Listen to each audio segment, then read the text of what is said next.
오늘 우리 같이 나눌 말씀은 요한복음 17장 14절에서 19절까지 말씀입니다. 제가 봉독하겠습니다. 내가 아버지의 말씀을 그들에게 주어 사오매 세상이 그들을 미워하여 사오니 이는 내가 세상에 속하지 아니함 같이 그들도 세상에 속하지 아니함으로 인함이니이다. 내가 비옵는 것은 그들을 세상에서 데려가시기를 위함이 아니요 다만 악에 빠지지 않게 보존하시기를 위함이니이다. 내가 세상에 속하지 아니함 같이 그들도 세상에 속하지 아니하여사옵나이다. 그들을 진리로 거룩하게 하옵소서. 아버지의 말씀은 진리니이다. 아버지께서 나를 세상에 보내신 것 같이 나도 그들을 세상에 보내었고 또 그들을 위하여 내가 나를 거룩하게 하오니 이는 그들도 진리로 거룩함을 얻게 하려 함이니이다. 아멘.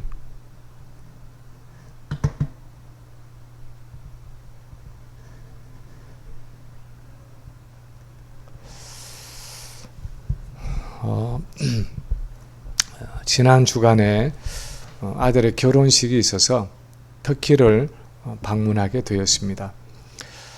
이번 터키 여행에서 느낀 것 중에 하나는 지금 터키에 있는 교회는 예수님 당시의 제자들이나 유대 사회에서 힘겹게 존재하던 예루살렘 교회와 참으로 흡사하다는 사실입니다.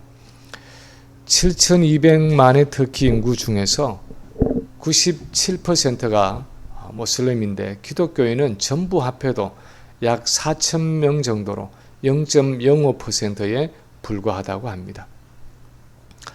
지난 주일에 며느리가 세례를 받고 신앙생활을 하고 있는 터키 교회에서 예배를 드렸습니다. 한 10명 내외의 아주 수수하고 검소해 보이는 사람들이 모여서 예배를 드리는데 무슨 세련된 찬양도 없고 또 그렇게 짜여진 예배의식도 없지만 그냥 순수하고 은혜롭게 예배를 드리고 또 성찬식을 가지는 모습을 볼 수 있었습니다. 그 목사님의 말에 의하면 인구 600만이 사는 터키의 수도 앙카라에 이렇게 교회당을 가지고 존재하는 조직교회가 한 12개, 13개 정도가 될 것이라고 말했습니다. 다른 교회는 어떤지 모르지만 적어도 이 교회는 개척된 지가 한 10여 년 되고 교인이 그래도 한 10명, 20명이 되는 작지만 자체 예배당도 있는 교회였습니다.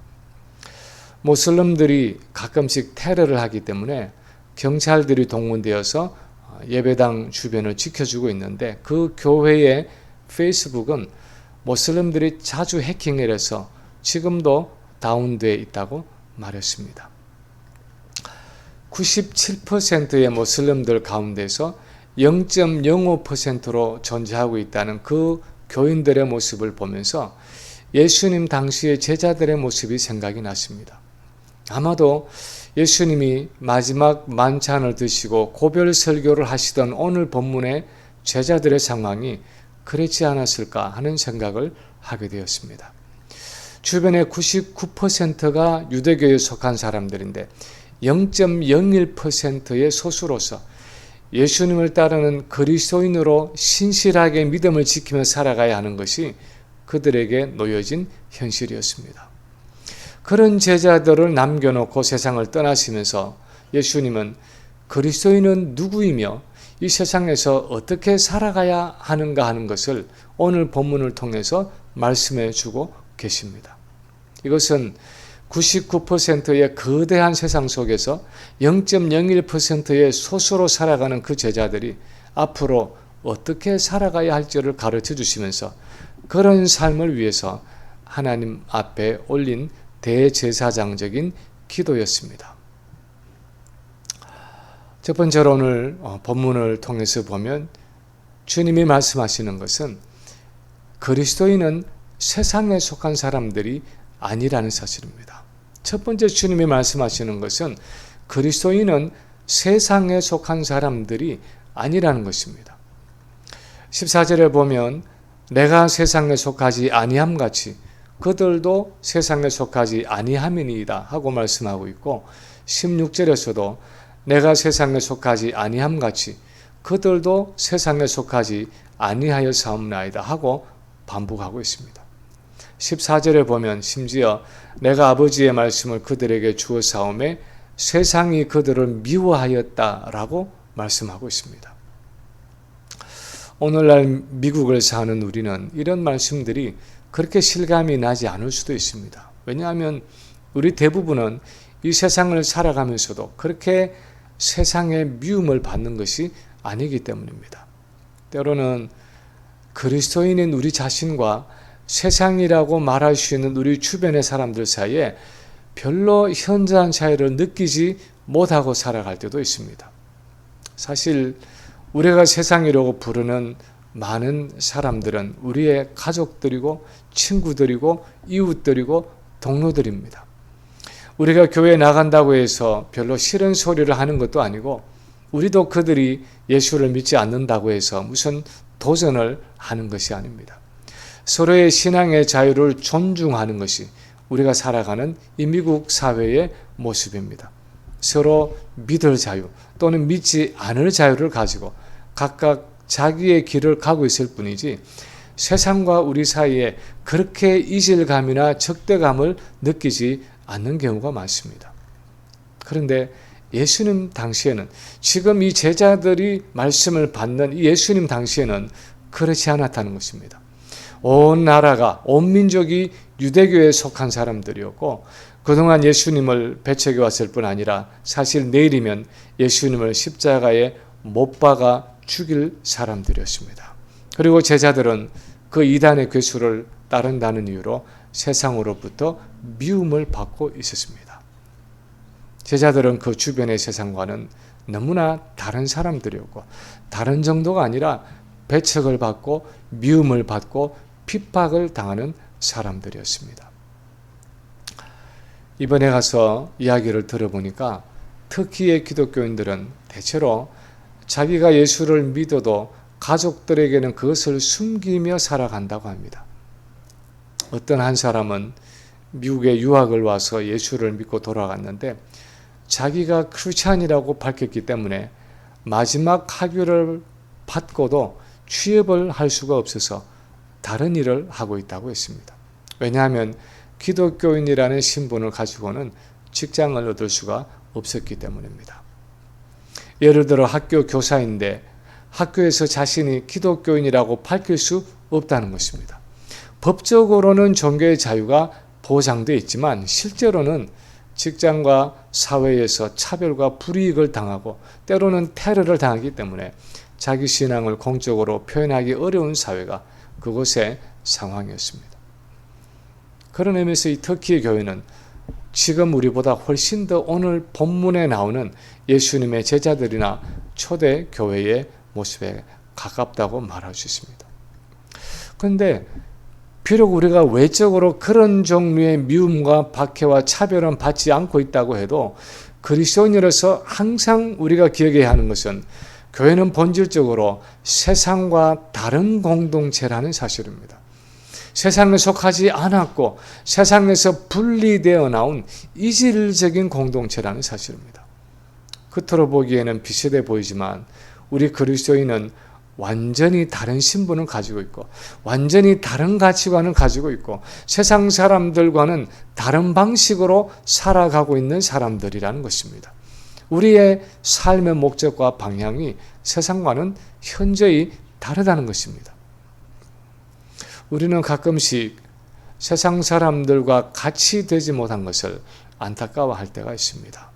마치 사춘기의 아이들이 피어 프레셔를 견디지 못하고 친구들이 무엇을 하면 마치 자기도 그래야 하는 것처럼 부모에게 졸라대듯이 우리도 세상의 방식들, 다시 말하면 육신의 정욕과 안목의 정욕과 이생의 자랑이라는 것을 따라 살아가려고 할 때가 많습니다. 그러나 성경은 그것에 대해서 뭐라고 말하고 있습니까? 요한일서 2장에 보면 이 세상이나 세상에 있는 것들을 사랑하지 말라. 누구든지 세상을 사랑하면 아버지의 사랑이 그 안에 있지 아니하니 이 세상도 그 정욕도 지나가되 오직 하나님의 뜻을 행하는 자는 영원히 거하느니라 하고 말씀하고 있습니다. 우리는 그리스도인으로서 얼마나 세상과 다른 사람들입니까? 우리의 가치관과 우리의 살아가는 방식은 세상 사람들과 얼마나 구별되고 독특한 것입니까?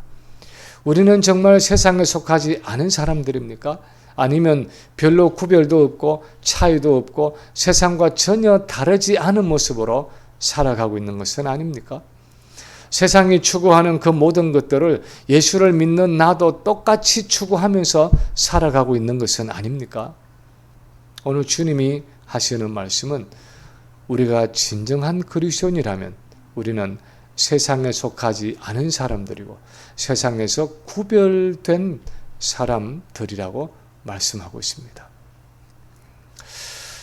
두 번째로 오늘 본문에서 주님이 또한 말씀하시는 것은 세상에 속한 사람이 아니면서도 그러나 그리스도인은 세상 속에서 살아가야 한다 하는 사실입니다. 우리 그리스도인은 세상 속에서 살아가야 한다고 말씀하고 있습니다. 15절에 보면 내가 비옵는 것은 그들을 세상에서 데려가시기를 위함이 아니요 다만 악에 빠지지 않게 보존하시기를 위함이니이다 하고 말씀했습니다. 우리 그리스도인들은 분명히 세상에 속하지 않았고 세상과 구별된 존재이지만 세상에서 나와서 따로 살기를 기도하지 않는다고 말씀하고 있습니다. 다시 말하면 그들을 세상 안에 두시라는 것입니다. 이 세상 속에서 살아가게 해달라는 것입니다. 이 세상 사람들과 어깨를 부딪히고 함께 부대끼면서 섞여서 살아가도록 해달라는 것입니다.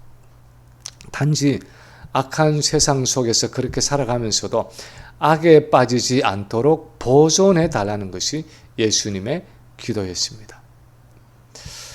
어떤 사람들은 우리가 그리스도인으로 살아간다 하는 것은 할 수만 있으면 세상 사람들과 접촉하지 않고 살아가는 것이라고 생각합니다.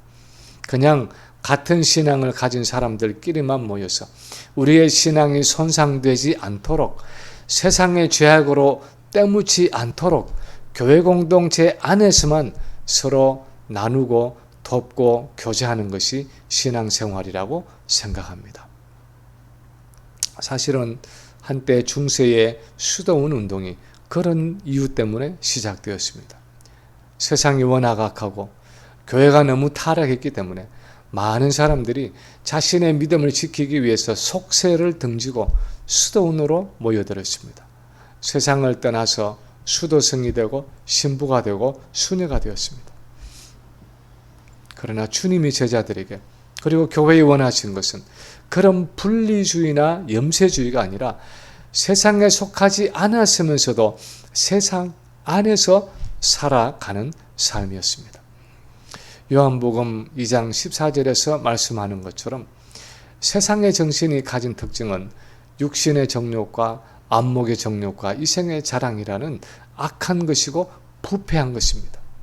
우리가 이 세상 속에서 불신자들과 부대끼며 살아간다는 것은 분명히 이 세상의 정신과 가치에 물들 수밖에 없는 삶입니다. 마치 병원에서 일하는 의사나 간호원이 환자의 피나 병균을 접촉하지 않을 수 없는 것처럼 세상 속에서 살아간다는 것은 끊임없이 세속적인 사고에 노출되고 세상적인 가치관에 영향을 받는다는 것을 의미합니다. 그러나 그럼에도 불구하고 주님은 우리가 세상을 떠나 따로 분리되어서 살아가는 것을 원하신 것이 아니라 그 세상 안에서 살아가면서도 그 세상의 악에 물들지 않는 삶을 원하신다는 것입니다. 사실은 세상에 물들지 않는 삶 정도가 아니라 세상 속에서 세상에 영향을 미치고 세상의 빛과 소금의 역할을 다하는 것이 우리 그리스도인들이 세상을 떠나지 않고 이 땅 위에서 살아가는 이유라는 것입니다. 그래서 18절에 보면 아버지께서 나를 세상에 보내신 것 같이 나도 그들을 세상에 보내었고 라고 말씀하고 있습니다. 우리는 세상에 속하지 않았으면서도 세상과 다른 가치관을 가지고 이 세상에 영향력을 미치도록 보냄받은 존재라는 것입니다. 우리 그리스도인은 이 어두운 세상 속에서 빛으로 살아가도록 보냄을 받았고 소금의 맛을 내도록 보냄을 받았다는 것입니다. 오래전에 신학교에서 공부를 할 때 막 노울이라는 학자가 쓴 American Evangelicalism, 이 미국의 복음주의 교회라는 책을 가지고 교재를 쓴 적이 있었는데, 그 책의 핵심은 지난 세기에 미국의 복음주의 교회가 실패한 이유 중에 하나는 오순절주의와 같은 개인의 경건과 신비주의적인 영성에 치중하는 신앙이 강조되면서 기독교인들이 세상에 영향을 미치지 못했다는 것입니다. 그래서 기독교인들의 숫자는 늘어났는데 사회는 별로 영향을 미치지 못하는, 그래서 기독교가 이 미국 사회의 세속화와 진보주의를 막지 못했다는 내용이었습니다. 어쩌면 오늘날 우리가 보고 있는 이 동성애에 대한 문제나 낙태에 대한 문제들이 점점 더 진보적인 방향으로 흘러가고 있는 것은 우리 기독교인들이 필요한 영향을 세상에 미치지 못한 까닭인지도 모릅니다. 그것을 좀 개인적인 차원에서 생각하면 우리는 대체로 나와 다른 사람들과 함께 살아가는 것을 불편해합니다. 특히 내가 가진 신앙을 반대하고 대적하는 사람들을 부담스러워합니다. 그것이 내 가족이든 친척이든 이웃이든 직장의 동료이든 내 신앙에 맞지 않는 어떤 사람과 가까이 있고 함께 지낸다는 것은 참 어렵고 힘든 일이라는 것을 압니다. 그래서 그렇게 스트레스를 받고 부담을 느끼기보다는 오히려 거리를 두고 떨어져 지내는 것이 더 낫다고 생각을 합니다. 그러나 오늘 본문에서 예수님이 하시는 말씀은 그럼에도 불구하고 우리 그리스도인은 세상 속에 보냄받은 사람이기 때문에 세상 안에서 살아가야 하고 세상에 영향을 미치며 살아가야 한다는 것입니다. 바로 그 목적 때문에 우리를 세상에 두셨다는 것입니다. 나는 세상에 어떻게 영향을 미치고 있습니까? 세상이라고 말할 수 있는 내 주변의 사람들에게 어떤 그리스도인의 향기를 바라고 있습니까? 이 어두운 세상에 어떤 빛을 바라고 있습니까? 이 부패한 세상에 어떤 소금의 역할을 감당하고 있습니까? 우리 자신에게 한번 물어볼 필요가 있는 것입니다. 세 번째로 오늘 본문에서 또한 주님이 말씀하시는 것은 진리의 말씀이 그리스도인을 세상 속에서 지킨다는 것입니다. 하나님의 진리의 말씀이 우리 그리스도인들을 세상 속에서 악으로부터 지킨다는 것입니다. 어떻게 우리가 이 악한 세상 속에서 살아가면서 이 세상의 악에 물들지 않고 오히려 세상에 빛으로 또는 소금으로 영향을 미치며 살아갈 수 있습니까? 예수님은 오늘 본문에서 진리의 말씀을 통해서라고 가르치십니다. 17절에 보면 그들을 진리로 거룩하게 하옵소서, 아버지의 말씀은 진리니이다 하면서 하나님이 주신 진리의 말씀이 그들을 세상 속에 있으면서도 세상과 구별되게 하는 수단임을 말씀하고 있습니다. 19절에 보면 또 그들을 위하여 내가 나를 거룩하게 하오니 이는 그들도 진리로 거룩함을 얻게 하려 함이니이다 하면서 진리가 그들을 세상에서 구별된 사람으로 살아가게 한다고 말씀하고 있습니다. 그들을 위해서 나를 거룩하게 한다 하는 이 예수님의 표현은 이해하기가 참 어려운 면이 있습니다. 그렇지만 예수님의 삶 전체의 맥락에서 보면 예수님이 이 땅에 보냄받은 존재로서 우리와 똑같은 육신을 입고 우리와 똑같은 시험과 유혹을 받으며 세상 속에 살아가셨지만 하나님이 주신 진리의 말씀이 그분을 거룩하게 지키셨고 이제 그분이 우리 언약의 대표로서 십자가에 죽으시고 부활하심으로 그분의 거룩함을 우리도 누리게 하시는데 우리가 그분의 거룩함을 누리는 방식은 바로 예수님이 사셨던 것처럼 진리의 말씀을 통해서라는 것입니다. 실제로 예수님이 이 세상을 살아가신 방식을 보면 전적으로 하나님의 말씀을 의지하고 붙잡음으로서였습니다. 광야에서 40일간 금식하신 후에 사단에게 시험을 받으셨지만 그분이 그 죄의 유혹 가운데 사단을 이기신 방식은 바로 하나님의 진리의 말씀을 통해서였습니다. 그 시험에 이기는 과정에서 3번 다 기록되었으되 하는 성경의 말씀을 통해서 사단의 유혹을 이기셨습니다. 그뿐 아니라 예수님의 공생의 3년 전체를 보아도 우리가 요한복음에서 보는 것처럼 주님은 항상 자신을 하나님께 보냄받은 자로 자처하시면서 자기 자신의 뜻이 아니라 하나님의 말씀에 순종하는 삶을 살았습니다. 내 뜻대로 마옵시고 아버지의 원대로 하옵소서 하는 그 말씀은, 그 기도는 겟세마네 동산에서만의 기도가 아니라 그분의 삶 전체의 기도였습니다. 그래서 요한복음 8장 30절에 보면 나를 보내시니가 나와 함께 하시도다. 나는 항상 그가 기뻐하시는 일을 행함으로 나를 혼자 두지 아니하셨느니라 하고 말씀하고 있습니다. 예수님이 이 죄악된 세상에 우리와 똑같은 육신을 입고 우리와 똑같은 유혹과 시험을 받으시면서도 죄를 짓지 않고 마지막까지 자신을 거룩하게 지키고 우리 거룩의 근원이 되신 것은 바로 하나님이 주신 진리의 말씀을 따라 살아감으로서였습니다. 하나님의 말씀이 바로 그분의 거룩의 근원이고 거룩의 생명이었습니다. 결국 하나님이 주신 그 진리의 말씀이 예수 그리스도를 통해 제자들에게 주어졌고 그 주어진 진리의 말씀이 그들을 세상 속에 있으면서도 세상과 구별되도록 그 세상의 악에 물들지 않도록 지켜주신다는 것입니다. 우리는 때때로 이 죄악된 세상을 살아가면서 왜 나는 믿음이 이렇게 없는가? 나는 왜 이렇게 연약한가? 하고 의아하게 생각할 때가 있습니다. 분명히 성경은 믿음의 영웅들에 대해서 기록하고 있고 우리가 믿음으로 이 세상의 유혹과 시험을 이겨야 한다고 말씀하고 있는데 나는 왜 이렇게 연약하고 믿음이 없는가 하고 생각할 때가 있습니다.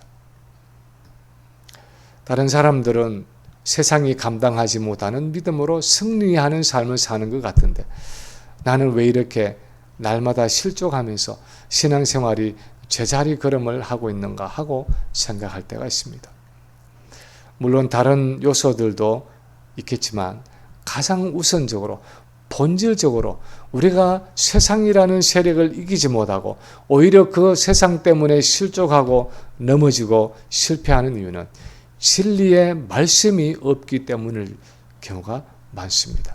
그것이 성경의 진단입니다. 호세아서에 보면 우상숭배의 죄 가운데 있는 이스라엘 백성들을 향해서 하나님이 내 백성이 지식이 없어서 망하는도다 하고 탄식하셨고 그러므로 우리가 여호와를 알자 여호와를 힘써 알자 하고 권면하고 있습니다. 시편 119편에 보면 청년이 무엇으로 그의 행실을 깨끗하게 하리이까 하고 묻고 나서는 주의 말씀을 지킬 따름이니이다. 내가 주께 범죄하지 아니하려 하여 주의 말씀을 내 마음에 두리이다 하고 답하고 있습니다. 바울은 로마서 10장에서 믿음은 들음에서 나며 들음은 그리스도의 말씀으로 말미암았다고 고백하고 있습니다.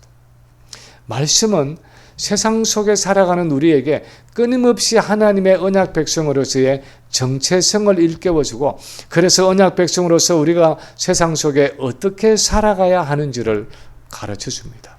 그뿐 아니라 실제로 그 말씀을 통해서 성령께서 직접 역사해 주셔서 우리가 세상을 살아가는 실제적인 능력을 공급해 주십니다. 그래서 히브리서 4장에 보면 하나님의 말씀은 살아있고 운동력이 있다고 선포하고 있습니다. 하나님의 말씀은 우리의 죄악을 드러내고 우리의 심령을 수술함으로써 하나님과 우리 사이를 가로막고 있는 영적인 암덩어리 같은 죄라는 장애물을 제거해 준다는 것입니다. 그러므로 하나님의 말씀이 진정으로 내 안에 거하는 한은 쉽게 죄를 지을 수 없고 쉽게 세상의 유혹에 빠질 수 없다는 것입니다.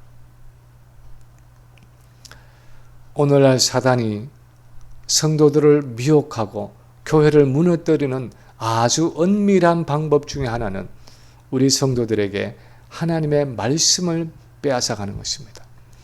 말씀이 중요하지 않다고 말합니다. 지식은 교만하게 할 뿐이지 영적인 신앙생활에 도움이 안 된다고 말합니다.